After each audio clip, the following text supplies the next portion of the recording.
Hey everyone, it's me. Um, I don't know why I'm doing this. I don't even know if I'll post it. I guess if you're watching this, then I've posted it. Um, it's been a year, I think, since I last posted a video. I think more than a year. I think it was November 2021. And one doesn't know why like you post and then you stop posting and just have to feel like it. um, and I just feel like it now. So I'm going to talk about records as I normally did. I hope you're well wherever you are. I haven't interacted with the community really in any specific way. I replied to a couple of comments recently. Just posted a comment on Alan's video, and a couple of others, but really hasn't been something that I've been doing very much. Um, just I just find overall the most videos to be not appealing to me personally. I mean, it's not. I'm not saying this to be offensive to anyone, but really, I've got no interest in watching endless audiophile videos. Comparisons from one pressing to the other, and people are more in love with their system than the music they're listening to.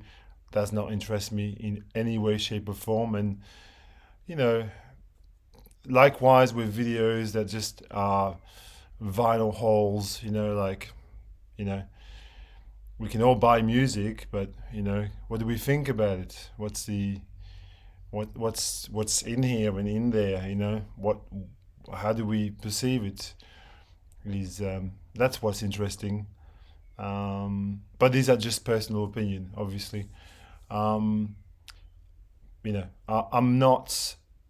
I'm nobody really. I'm just really nobody. I'm just commenting on what I'm seeing, and as I have no other form of social media in my life, this is you know a platform, if you will.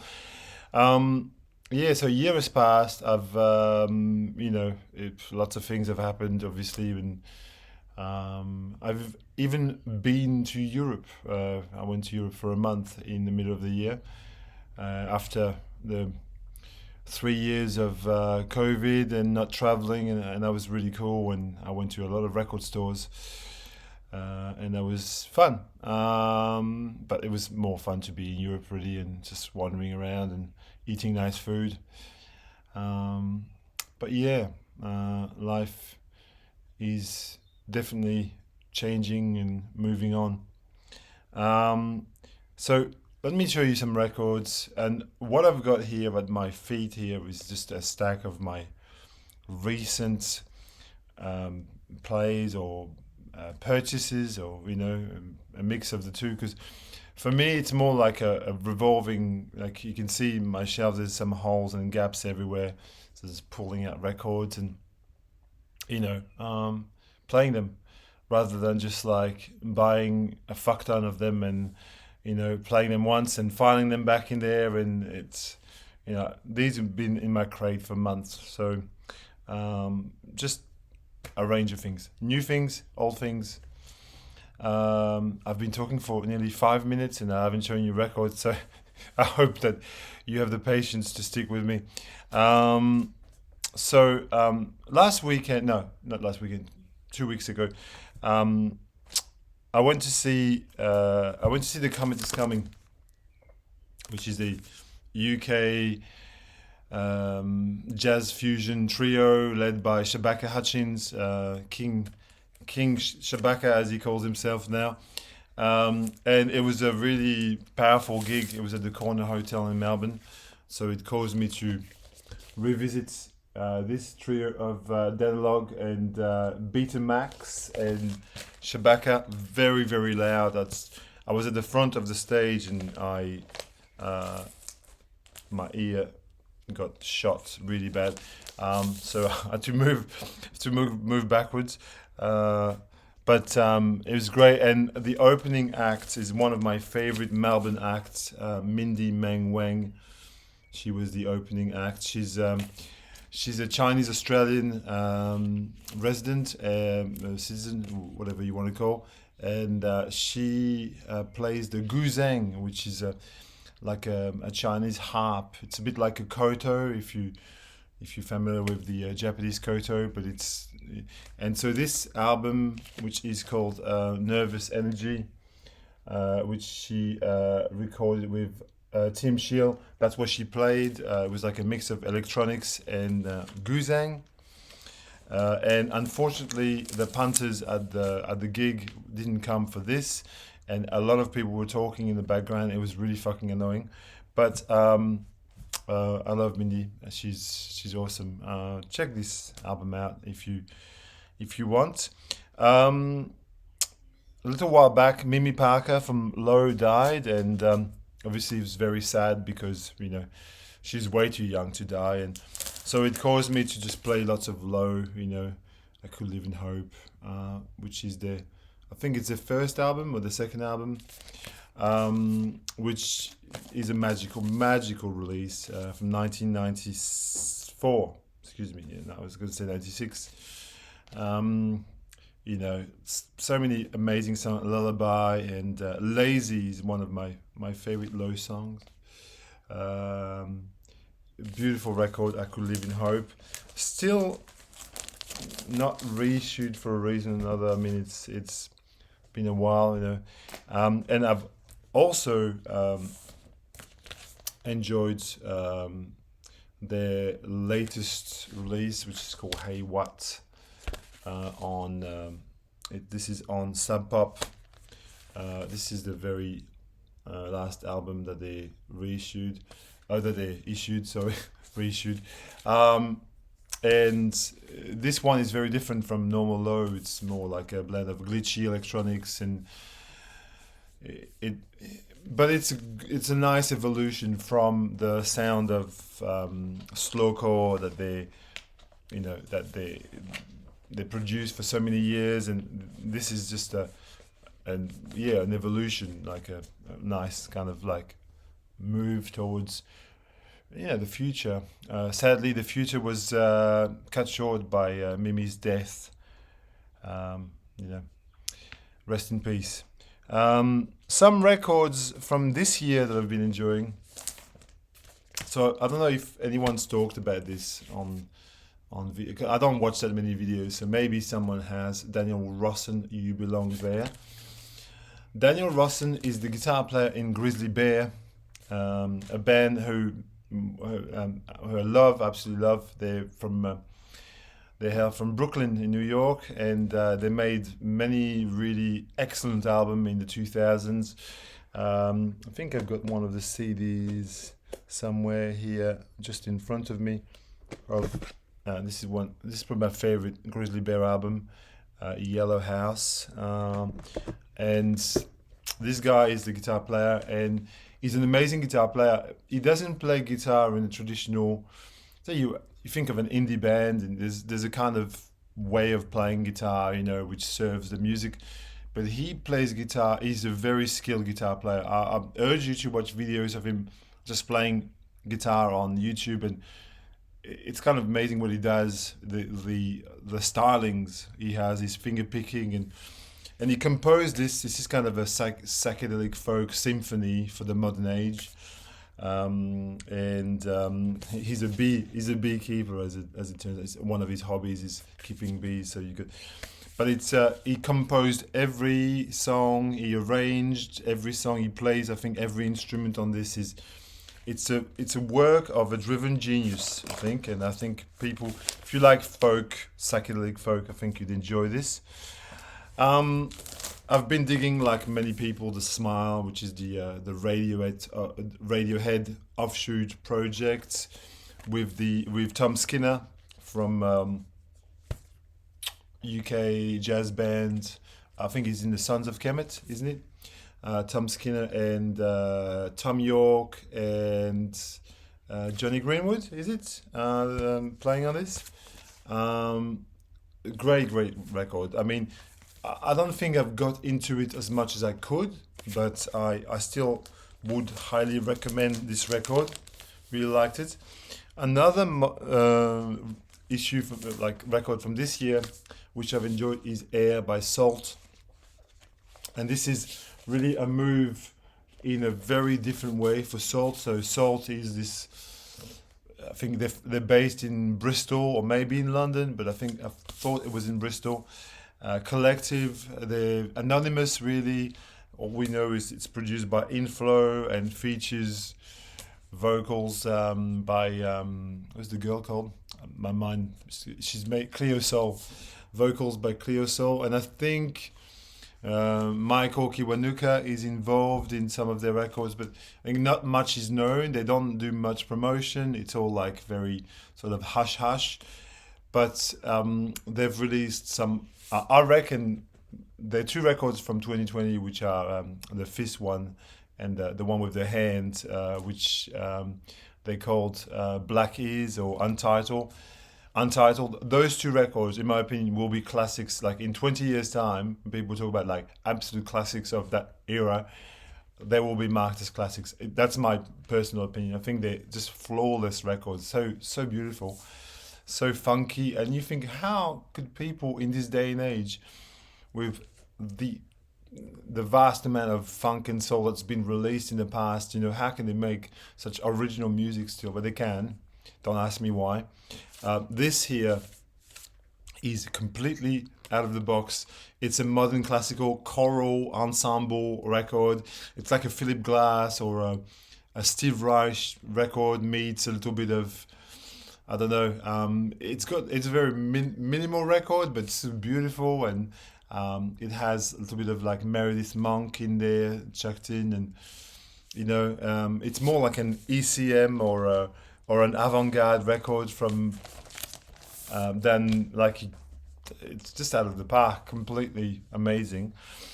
Since I'm in Britain with England, some British classic that I've been revisiting and loving, Ride Nowhere, which is, it's an all-time classic. Beautiful record from back to front. Vapor Trail and what's the other song? Polar Bear and Dreams Burn Down or something. I think that's the other song that I really like. Amazing shoegaze album, really fucking vibrant. I actually, as it turns out, you can see behind me there, I've got just recently the EPs, the 4 EPs by Ride, which have been reissued, which also are essential, really brilliant. So shoegaze, if you watch my channel, you know what shoegaze is. I don't need to explain that to you. Like sort of like dream pop, really ethereal music, lots of layers of guitar, amazing music. I think Ride were from Oxford, if I remember well. One of these bands that are just essential on the scene. And the Smiths, I've been playing a lot of the Smiths recently. I don't know why, it's been just, I've been loving the Smiths, and the one that I've been playing most recently is Strange Ways Here We Come, which is, I think, probably the final. Is that the final record? I think it is. Strange Ways Here We Come. And I've been playing a lot of Meet Is Murder as well, which is somewhere there in the palm. I'm going to pull it out for you there. As well as lots of, Bowie, Roxy Music, Joy Division. Here, look, I'm just pulling out. Another one that I've played quite a bit recently is Still by Joy Division, which I really like. Especially the live side, the side 3 and 4, really good. But, like, this is classic from back to front, like Girlfriend in a Coma, Stop Me If You Think You've Heard This One Before, Unhappy Birthday. Amazing. It's a shame Morrissey is such a dick. But anyway, digressing. All right, in no particular order. Look, here's a record, a local record, because I always like to pump out local Melbourne records.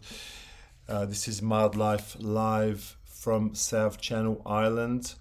So Mildlife is a band that I've been talking about in this channel since the first album, the very first album, which I really, really, really love still to this day. And the second album is also quite good, not quite to the level, but really, a sleeper. I think it's one album that you could get into really after multiple listens.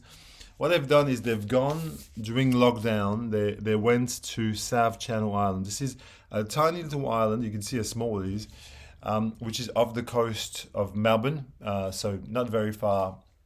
It's just a few k's out of the on the bay, Port Phillip Bay, which is in Melbourne, and it's got an old fort on it. I don't know if you can see that, but there's like fortifications on there. You see there.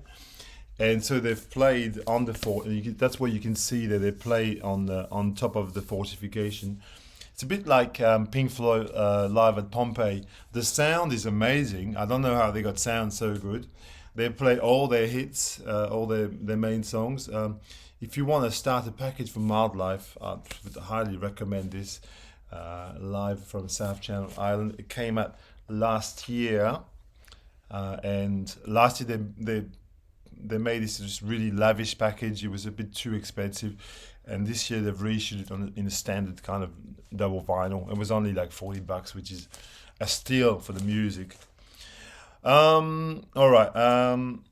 When I was in London in the middle of the year, I was in London in September. I was there for probably about a week.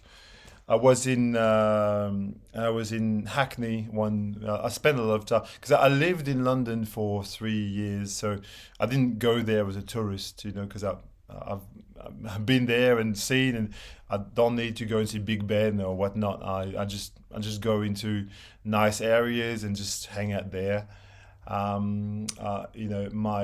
My girlfriend's brother lives in London, so we stayed with him in South London and in Peckham. So I was in Dalston and Hackney, and in Hackney I went to a record store. His name I can't remember now, it was really like one of these old style record stores where you really have to dig. And I found a first pressing original of Windmill Tilted: The Story of Don Quixote by Kenny Wheeler, and the John Dankworth Orchestra, which is just like the who's who of UK jazz in the 70s, basically.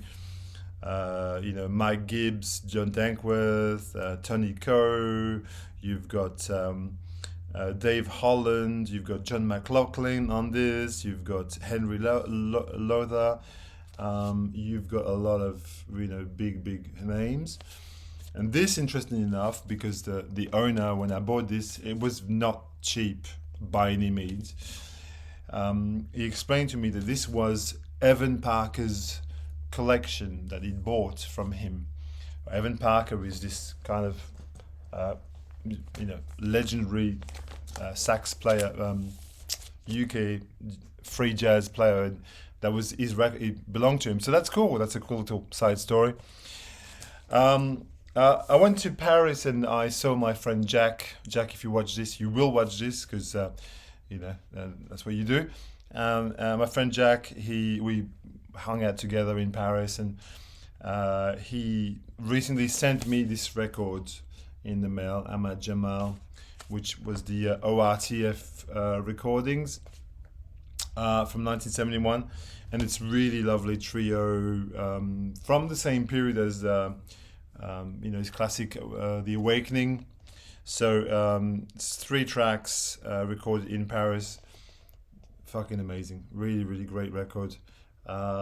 Just the kind of post bop that really just sets you into a mood. It's excellent. Ahmad Jamal, Jamil Nasser, and Frank Gant, which I think is exactly the same trio as on The Awakening. For some reason, I don't know why, I've just got to listening to lots of blues in the past year. I think it's again, my girlfriend's influence She loves soul and funk and blues, and it's kind of, natural to want to buy records that she like as well. And so a few months ago, I got this Fred McDowell, Alan Lomax recordings. Really, really, really excellent. Sort of like rootsy blues, folk blues, country folk blues. Alan Lomax went around America and recorded. He's a great bluesman in a time. It's the Alan Lomax Archive, which is based in New York City, and these were then issued. This is the 2011 issue of the record. The man's a genius. I mean, both men are geniuses. I mean, Alan Lomax for doing this for the benefit of all of us, so that we can hear those records, and Fred McDowell, just so much soul in his delivery, so much sorrow and pain as well. It's I mean, what can I say? It's blues. Here is a record that I got a couple of weeks back from the Searchers in Melbourne. My friend Gareth was visiting. We just hung out together, and he's a big reggae dub fan, and this was on the wall. He pointed out to me. He goes, you really should get this one. I love Augustus Pablo. I've got quite a few of his records, but I didn't have this one. And so, yeah, this is great. I've really enjoyed this. This is a dubby sort of, chill out, amazing piece of music, again, by Augustus Pablo and King Tubby. Obviously, these are the kings of dub, the undisputed kings of dub. Those two names, if you want to get into dub music, which really, for me, dub is Jamaica's contribution to electronic music, because you think, well, Jamaica, when you think of the music that comes out of there, which is reggae, ska, rocksteady, they're all kind of versions of soul. Rocksteady is very much drunk, but this is like a foray into electronic music, which happened by error, really. So it's an interesting, but I think between Lee Scratch Perry, King Tubby, and Augustus Pablo, you've got there the essence of dub.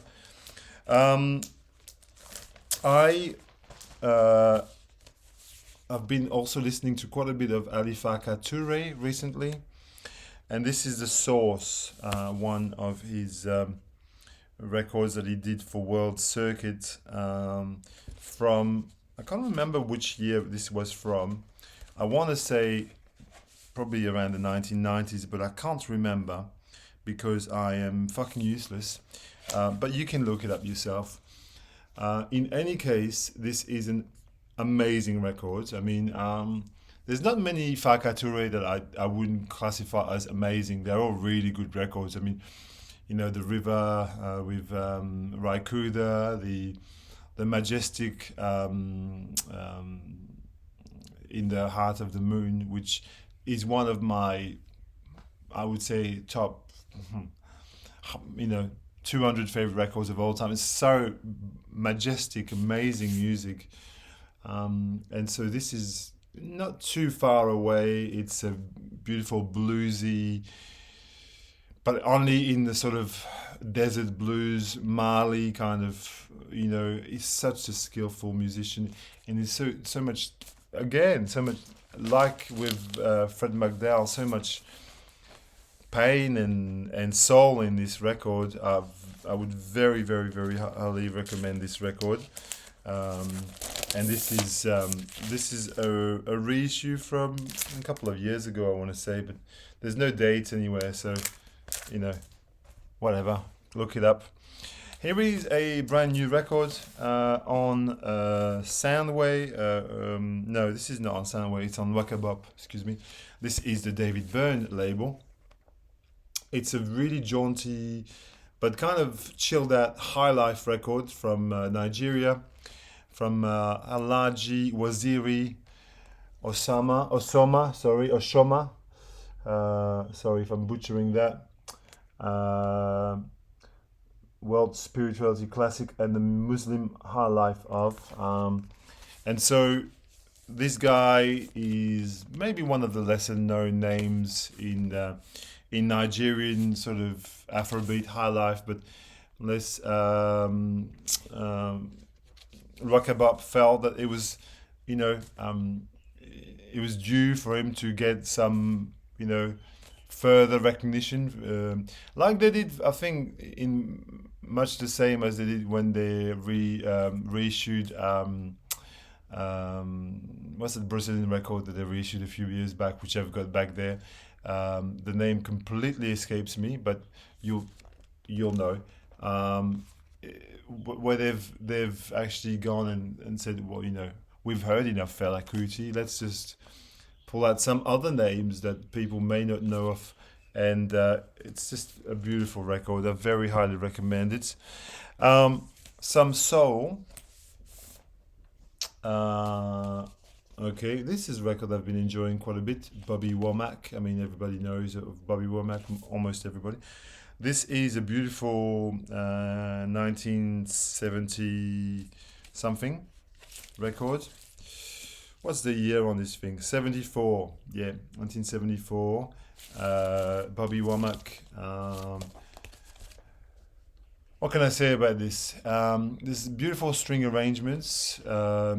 It's it's not far off. I mean, like you see his acoustic guitar, it's not far off a Bill Withers kind of sound, but with maybe more strings and more. There's a lot of there's a lot of like layering of maybe more like a Terry Callier record, I guess you would say. Sorry, I haven't made a video in a year, so I may not as informative or as forgive me, okay.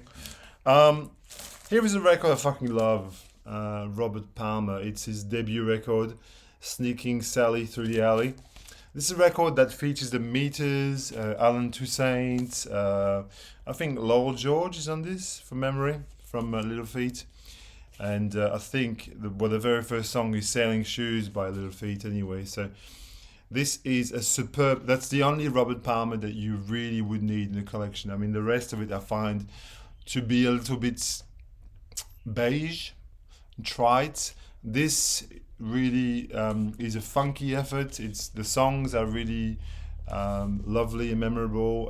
The backing band is really great. So that's really fabulous.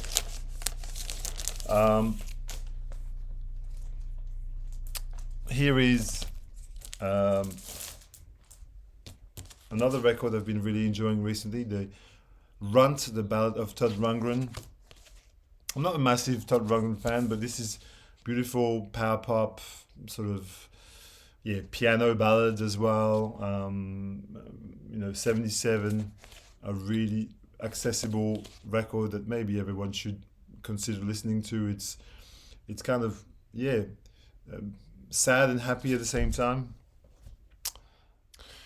Well done if you lasted this long into the video. A few more. One of these records that I've been kind of obsessed with in the past year, one record that I've played heaps, is Guy Clark's All Number One, which is really one of the greatest country folk records from the 70s, really. From 1975, Guy Clark was Texas country folk artist. He was friends with Townes Van Zandt and Jeff Walker, who is also worth. I said Jerry Jeff Walker. Sorry. They were both, they were all like good friends. It's a beautiful record. I think this being an original on RCA. And I never realized that this here is a painting. of a shirt. The shirt that he's wearing is kind of interesting by his wife Susanna Clark. Just yeah, an excellent record. I'll recommend that you listen to LA Freeway, Desperados, Waiting for a Train. Really amazing songs. One of these, kind of old time things, along with, the first couple of records by Townes Van Zandt. I would say the same thing about them. Amazing. And another person I would put in this kind of category of all-time genius is Dan Penn. Nobody's Fool. One of these just amazing one-off kinds of swamp rock, roots rock album that nobody talks about really. I mean, I don't think featuring Spooner Oldham. Dan Penn is just a genius singer-songwriter. Having said this, his cover version of Lodi by Creedence is really incredible. So yeah, if you like Creedence and Bobby Charles and even Little Feat, this fits well into that kind of box. It's really what you would call roots rock or swamp rock or something like that. I'm really ecstatic about this record. It's a beautiful album. Finishing off with a couple of. Okay, so I've always loved Tribe Called Quest. Well, I don't say always, but for the second half of my life, maybe I've really, I think to me, in 90s hip hop, they're at the top of the pile for me personally, and their first album is essential. Just really essential. So been playing this a lot. It's got Can You Kick It and Push It Along and Luck of Lucian and I Left My Wallet in El Segundo, hilarious song. Bonita Applebum. Everybody should own this. It's brilliant. And I'll finish with the records that I was just playing just then before the video. Well, not this one, but this one I played I think a couple of days back. Lukumi Macumba Voodoo by Eddie Palmieri, absolute genius of Afro-Cuban music. You get a bit of salsa and boogaloo happening there. The man was a genius, and if you want to get into Eddie Palmieri and the sound of this kind of like New York Latin sound, this is a good place to start. And the record I was just playing on the same line as Ray Barretto's The Other Roads Monster record. Monster, absolutely. Especially side B. Side B is like this frantic Latin jazz workouts, it's the explosion of Fender Rhodes and congas and whatnot. Just a really dynamite record. It's got Billy Cobham on drums, I just realized. Fantastic. On Fania from I don't know, 73 maybe or something like that. 73. I'm right. All right, everyone. Take care. Merry Christmas to all of you. Just talk to me. I mean, that's just the point of this. This is why really I'm making this video, is because I'm probably missing the interaction about music, with music lovers. It's great to have these interactions with people. Take care.